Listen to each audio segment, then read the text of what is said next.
Renato e nós vamos conversar com o ex-ministro da Educação e presidente da Sociedade Brasileira para o Progresso da Ciência SBPC, Renato Giannini Ribeiro. Bom dia, Giannini. Bom dia, Glauco. Giannini, na semana passada, após um pedido feito pelo Ministério da Economia, a Comissão Mista do Congresso Nacional cortou mais de 90% dos 690 milhões previstos por meio de um projeto de lei que seriam direcionados para o Ministério da Ciência e Tecnologia. Restaram somente 55 milhões e 200 mil reais para a pasta. Diversas entidades, entre elas a SBPC, alertam que a supressão de verbas coloca em risco a manutenção do CNPq e também afetam diversas pesquisas em curso no país. Qual o tamanho da gravidade dessa medida, Giannini, e como esse corte vai afetar a área de ciência e tecnologia e também outras áreas, por consequência, no país? Bem, o tamanho é esse mesmo que você relatou, quer dizer, 90% de corte, 92% para ser exato, deixando menos de 10% do orçamento que estava previsto, é assustador. Importante dizer que as bolsas não são prejudicadas, isso, de certa forma, tranquiliza algumas pessoas, mas projetos que seriam submetidos ao chamado edital universal são seriamente perturbados. Eu vou explicar o que é o edital universal. O CNPq lança, de tempos em tempos, editais nos quais ele abre recursos, auxílios para determinado foco. Ele pode, por exemplo, abrir um para discutir, analisar e propor soluções para a segurança pública, ou para promover uma vacina, ou para melhorar o estudo de determinadas condições de saúde, etc. Esses são editais específicos. Mas ele também lança, periodicamente, o edital universal, que é o seguinte: para todas as áreas, você pode solicitar recurso. Você pode solicitar recurso para estudo de uma doença não contemplada no edital específico, estudo de um filósofo, estudo de literatura, estudo de ciências exatas, biológicas, enfim, qualquer assunto trabalhado por pesquisadores brasileiros e que tenha professores doutores entre os proponentes, vinculados a instituições que dão a eles condições de pesquisas. Qualquer desses assuntos pode ser alvo de um projeto de pesquisa. E o resultado foi tão significativo que entraram quase 30 mil pedidos, num prazo curto, porque o edital ficou aberto apenas até 30 de setembro. E por que esse prazo curto? Porque está chegando o final do ano e se esse dinheiro destinado a esses auxílios não for utilizado até o fim do ano, se não for liberado pelos pesquisadores até o final do ano, ele volta para o Tesouro, que o esteriliza. Isso, então, quer dizer, você tem que ser capaz de analisar os pedidos, 30 mil pedidos, eu repito, 30 mil pedidos você tem que analisar com rapidez, analisar bem, e isso os comitês assessores do CNPq são capazes de fazer, comparar as demandas das diversas áreas e ser capaz de atender, digamos, a todas as áreas, mas de maneira justa. E por que 31 de dezembro? Por duas razões. Primeiro, normalmente a verba do orçamento, que não é utilizada até 31 de dezembro, de fato volta para o Tesouro. Mas segundo, porque a maior parte do dinheiro destinado vem do Fundo Nacional de Desenvolvimento Científico e Tecnológico, o FNDCT. E esse dinheiro não volta para o Tesouro, esse dinheiro é carimbado, quer dizer, tem que ser utilizado nessa direção, uma verba arrecadada de empresas para melhorar a ciência e tecnologia, inclusive com finalidade de atender as empresas, porque a longo prazo as pesquisas mais variadas produzem ganhos de produtividade, essa é a ideia. Por isso, o governo criou, já faz tempo, faz décadas, vários fundos ditos setoriais. Então, por exemplo, a Petrobras paga o Fundo Setorial do Petróleo, que foca em pesquisas de petróleo. Os setores agrários pagam o Fundo Setorial do Agro, e por aí vai. Cada caso, então, está destinado a trazer resultados positivos para uma determinada área, e esse fundo mais amplo, o FNDCT, para todas as áreas. E esse dinheiro não deveria voltar ao governo, mas uma emenda constitucional aprovada esse ano, 109, prevê que o dinheiro de qualquer fundo que não for usado até o fim do ano vai para o caixa do governo, isto é, vai lá para reduzir o déficit orçamentário que está gigantesco, inclusive por razões de enfim, de apoio político que o governo procura junto a certas bancadas. Bom, isso quer dizer, então, que o Ministério da Economia está empurrando o assunto. Ele está querendo atrasar o máximo possível essas questões, de modo que elas possam, de modo que o dinheiro não seja utilizado nas suas finalidades legais e constitucionais. É essa a questão. Então, quer dizer, é uma manobra feita na última hora, feita na própria quinta-feira, de modo que na quinta-feira chega a carta do ministro Guedes. Dizem alguns que, bom, aparentemente ele nem consultou o ministro Marcos Pontes, da Ciência e Tecnologia, mas dizem alguns que nem sequer a Casa Civil teria sido consultada. Uma carta do ministro Guedes chega, imediatamente a Comissão de Orçamento aprova, daí passa para o plenário da Câmara e do Senado, que votam. Então, é uma rapidez que não existe. E para inverter totalmente um projeto, quer dizer, um projeto de lei que é todo destinado à ciência e tecnologia, vira, de repente, um balaio de coisas muito diferentes entre si. Não vou nem discutir se são justas ou não as demandas que foram atendidas. Vamos dizer, a cereja do bolo era a liberação de dinheiro para radioisótopos, ou seja, remédios feitos à base de energia nuclear para atender a pacientes de câncer, que não tinha mais, o Brasil estava sem, você tinha quase 2 milhões de doentes que precisam desses remédios e o governo deixou isso, enfim, deixou perder o prazo. Então havia uma urgência no projeto.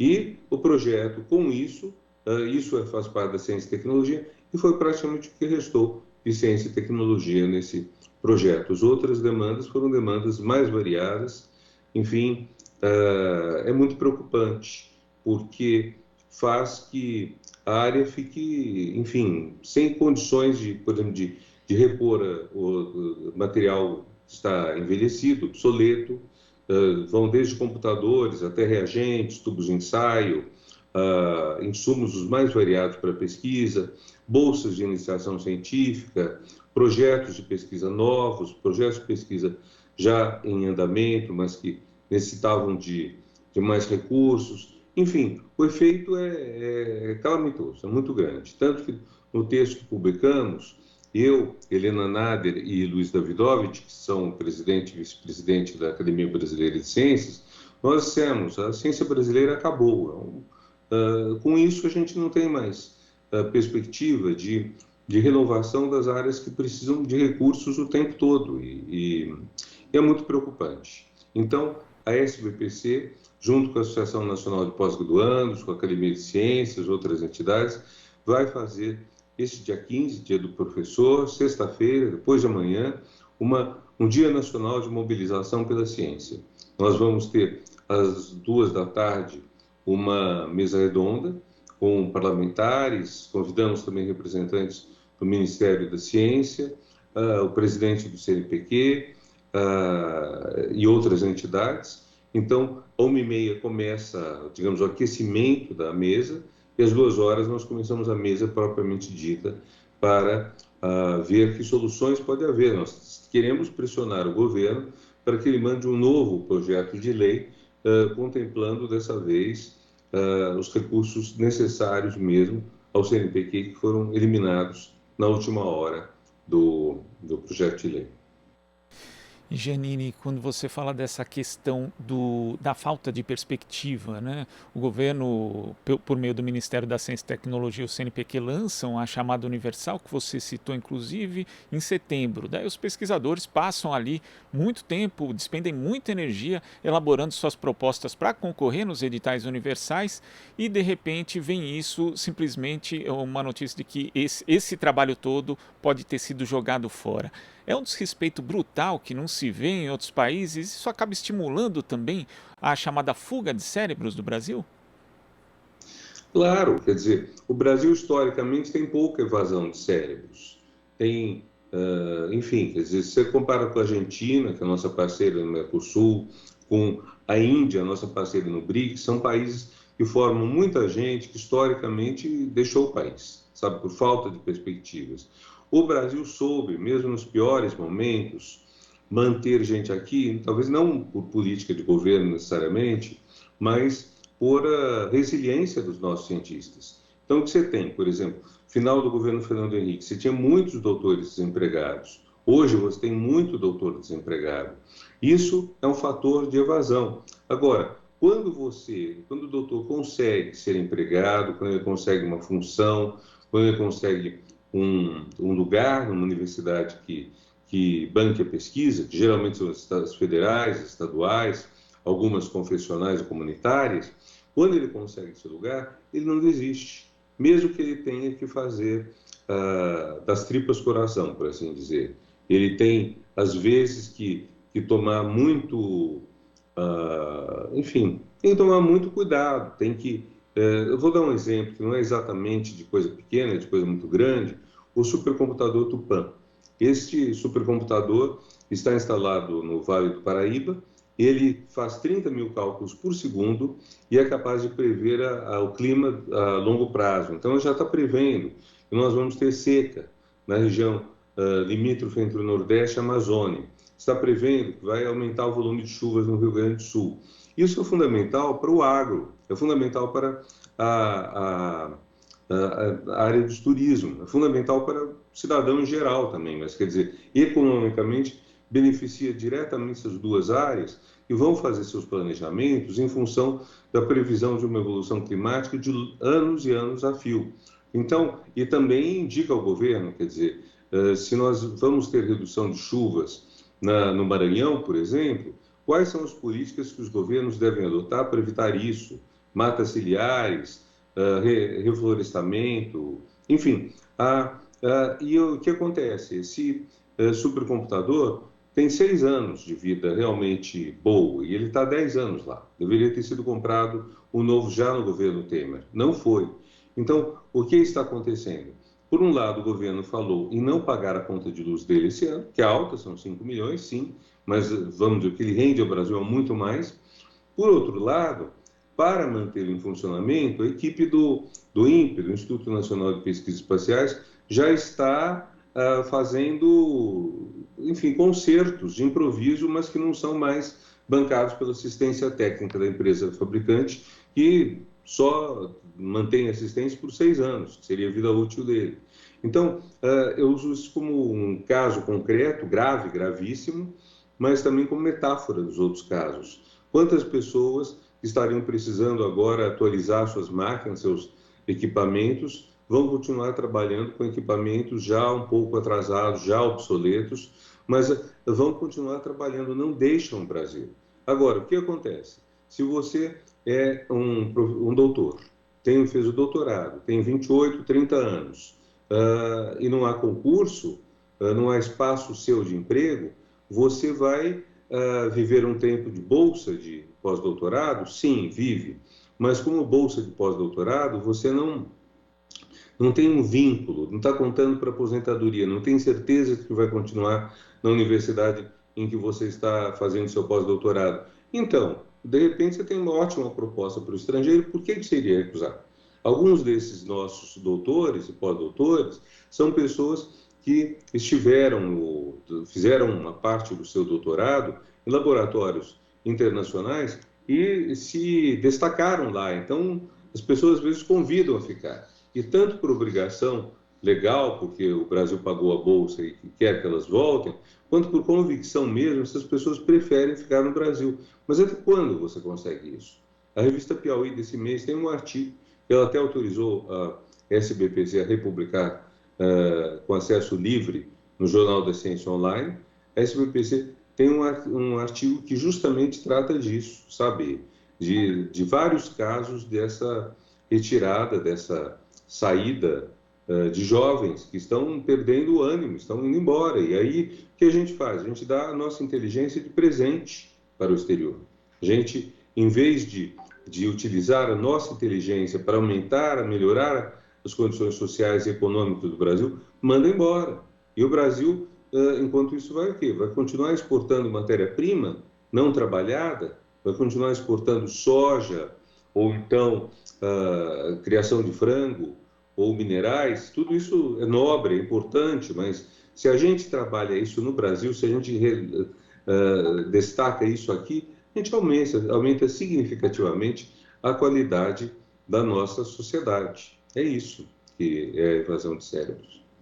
E nesse sentido também, Janine, ontem eu estava vendo uma notícia dando conta da preocupação do corpo técnico do futuro Centro Nacional de Vacinas, que vai trabalhar com imunizantes contra a malária, Covid-19, entre outras doenças, que foi anunciado pela Universidade Federal de Minas Gerais ao custo de 80 milhões, sendo que 50 milhões viriam justamente do Ministério da Ciência e Tecnologia. E a gente sabe que a pandemia mostrou quão importante é o investimento em ciência e tecnologia, com diversos países do mundo dependentes dos principais centros produtores de insumos para vacinas, imunizantes, sem falar de outros tipos de equipamento. E o governo do Brasil vai na contramão, faz uma aposta que na prática aprofunda mais essa dependência? Se nós tivéssemos investido em vacinas, se o governo brasileiro, para ser claro, o governo federal, tivesse colocado os recursos que ele dispõe para mobilizar a comunidade acadêmica em torno da vacina, então nós teríamos vacina brasileira. Cuba tem 3. Cuba é bem menor que o Brasil. Então, nós poderíamos ter pelo menos uma vacina, investir numa vacina, já ter vacinado toda a população brasileira, vender essa vacina para países que pudessem comprá-la, dá-la de presente a países pobres, fortalecendo a nossa imagem internacional, que está hoje um tanto chamuscada, né? E tudo isso deixou de ser feito. Na verdade, o governo federal deixou de exercer liderança em vários pontos. Por exemplo, na saúde, com a questão da vacina, na educação, com o ensino remoto emergencial. O ensino remoto emergencial foi praticado por 5.570 municípios, 27 unidades da federação, sem uma orientação federal, sem recursos federais. Então, o projeto de lei do deputado Edivan Alencar, que manda usar os recursos do Fundo de Universalização de Serviços de Telecomunicações para municiar os jovens de escolas públicas, jovens mais pobres, com tablets, smartphones, fazer torres de banda larga nos bairros mais periféricos, que às vezes não contam com isso. O projeto foi vetado pelo governo, o Congresso derrubou o veto, como vai derrubar o veto dos absorventes femininos agora, certamente, e aí o governo baixou uma medida provisória adiando o cumprimento da lei. Então, você tem um governo que não exerce liderança nas pautas decisivas para a sociedade brasileira. Então, isso é preocupante, né? É bem preocupante. Quer dizer, é como se as ambições do Brasil tivessem murchado. O Brasil já foi 6ª economia do mundo, o Brasil já foi uma liderança emergente de pesquisa científica, chegamos à 11ª maior produção científica qualificada no mundo. Hoje está nessa situação. E você mencionou, Janine, que esses cortes, inclusive, teriam ali no seu bojo um desvio de finalidade do chamado recurso carimbado. Caso esses cortes não sejam revertidos no Congresso Nacional, quais medidas poderiam ser tomadas e estão já em análise por parte das entidades para evitar que eles ocorram? Bom, você está perguntando se nós tomaríamos medidas judiciais. Isso. Temos que analisar isso. Nós temos que analisar, porque a situação legal é complexa. Há uma lei do começo do ano, uma lei complementar, que estabelece que não podem ser contingenciados os recursos do FNDCT, o que significa que eles têm que ser pagos, eles não podem deixar de ser pagos. Mas saiu uma outra lei que aparentemente modifica esse quadro, mas não é uma lei complementar. Então, nós temos que ver quais são as perspectivas legais que há para isso. Depois, como eu disse, os fundos são arrecadados para determinados fins. Você pode modificar essa finalidade, é uma questão que também cabe analisar. Agora, nós temos pouco tempo, então, nesse pouco tempo, para nós, a prioridade é fazer pressão para que o próprio governo e o Congresso alterem isso. Seria a solução mais urgente. No Judiciário, a gente não sabe quanto tempo isso demoraria. Janine, eu queria agradecer a sua participação aqui no Jornal Brasil Atual. Vamos continuar acompanhando essa questão dos cortes de recursos para o Ministério da Ciência e Tecnologia, que afetam, como você falou, seriamente aqui o Brasil. Muito obrigado, até a próxima. Isso, muito obrigado. E lembrem, dia 15, nas nossas redes, SBPC e outras entidades, a NPG e outras, nós estaremos promovendo esta jornada de luta pela ciência, tendo como principal momento esse da 1h30 às 4h, que vai ser um debate com parlamentares, com CNPq, com lideranças da comunidade, para defender a ciência. É isso. E da ciência depende o Brasil, né? Sem ciência, o nosso futuro fica muito minguado. Muito obrigado, Lau. Muito obrigado a todos que acompanharam.